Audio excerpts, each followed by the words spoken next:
report.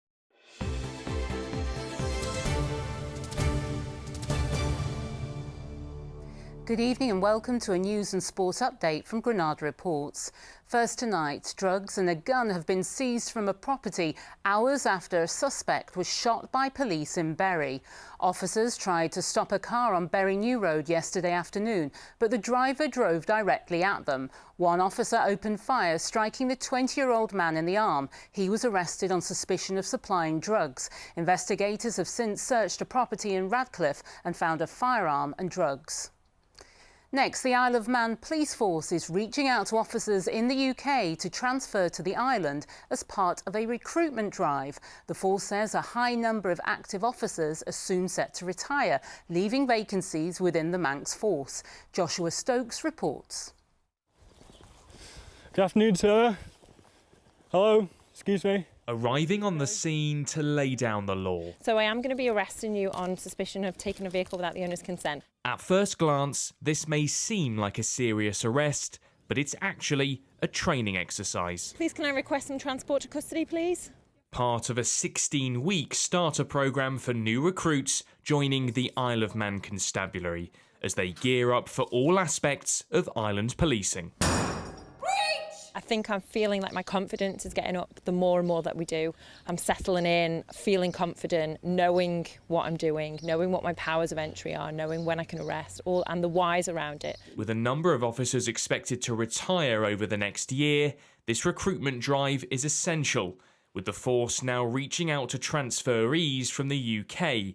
But with a different jurisdiction comes different challenges, policing what is statistically the safest place in the British Isles. We're fortunate enough not to have many high-level serious assaults and things like that. We do have them, and we have to be trained and prepared to deal with them. So this initial training for the recruits covers all aspects, going from the basic things to antisocial behaviour, right up to more complex investigations. It may only be an island of 85,000, but with over 230 officers needed, this next generation is more important than ever. And with the risk of serious incidents ever present in this small nation, keeping the numbers up is crucial to keeping the crime rate down. Joshua Stokes, ITV News, Port Erin. More than 1,500 people have taken part in this year's Run for the 97 to honour the people who died in the Hillsborough disaster. The runners were cheered on through Stanley Park by ex-players such as Jamie Carragher and Chris Kirkland, as well as some of the Hillsborough families. Young people in Greater Manchester have been sharing their lived experiences to help shape a new book about disability and neurodiversity. Today's event at Lee Library saw contributors note down their likes, dislikes and feelings. It's hoped the book, which will be published in December, will help people better understand disabilities. It's important for you to write down your thoughts, because then you can know me more, and you can know other people, what they like, what they don't like, what makes them feel mad, sad.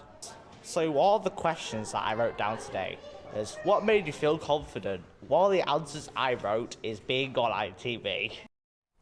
Next, the annual Manchester Flower Festival is in full bloom with colourful gardens and lots of greenery. The festival's expected to attract thousands of visitors to the city centre throughout the bank holiday weekend. As Manchester grows, we're seeing lots more tower blocks and skyscrapers, and that's fine, but we also need to make sure that we find ways to connect to nature. What I love about this show is the fact that A, it's free, and B, there's so much take-home inspiration, so you can walk all through the city and see lots of different designs and exhibits and think, I can definitely do this. Sport now, and Manchester City's Nico O'Reilly has been named Premier League Young Player of the Season. The 21-year-old is a product of the club's academy and has earned a place in the England squad for the World Cup. Time for a look at the weather. Here's Tori. Why do I need a shower? I've been out in the rain. The faster you go, the sooner you'll be out. You'll save water too. United Utilities sponsors ITV Granada Weather. Hello there, good evening. Well, it's had a slightly fresher feel to things today, hasn't it? So not as muggy as it was yesterday, but sitting under high pressure through tonight, tomorrow and beyond for the foreseeable future, to be perfectly honest. It looks like the next week is going to give us some unprecedented levels of sunshine and heat as well. Now, at the moment, as I said, it's been a little bit fresher out there. Should be pretty comfortable tonight for sleeping, but it will change through the day tomorrow. So through the night tonight, clear spells, just a little bit of a breeze at times. There'll be a bit of patchy cloud floating on through from time to time. A bit of low cloud over the hills, perhaps through the early hours of the morning as well. But temperatures hovering around the low double figures first thing in the morning. Rural spots, though, perhaps a little bit chillier than this. But once we get the sun getting to work in the morning, it's going to be an absolutely glorious day. Waterwall sunshine and feeling really quite warm. The temperature's starting to ramp up a bit, warmer than today, up to around 25 Celsius. Could get a touch higher than this in one or two spots. And that heat, if anything, is going to build further as we head into Bank Holiday Monday and into Tuesday as well. So we'll see those temperatures lift by day and intensify by night as well. More and more humid. So there will be a couple of pretty uncomfortable, sticky nights to come.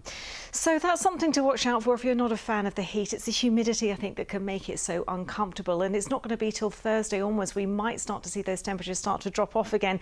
And just a word of warning, if you are fancying a little bit of a dip to freshen yourself up, just take care, because the cold temperatures in the sea are at their lowest of the year. May is probably the chilliest month to go outside swimming.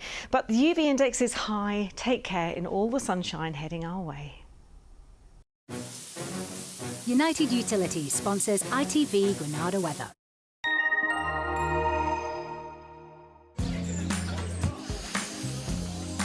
Making the most of summer.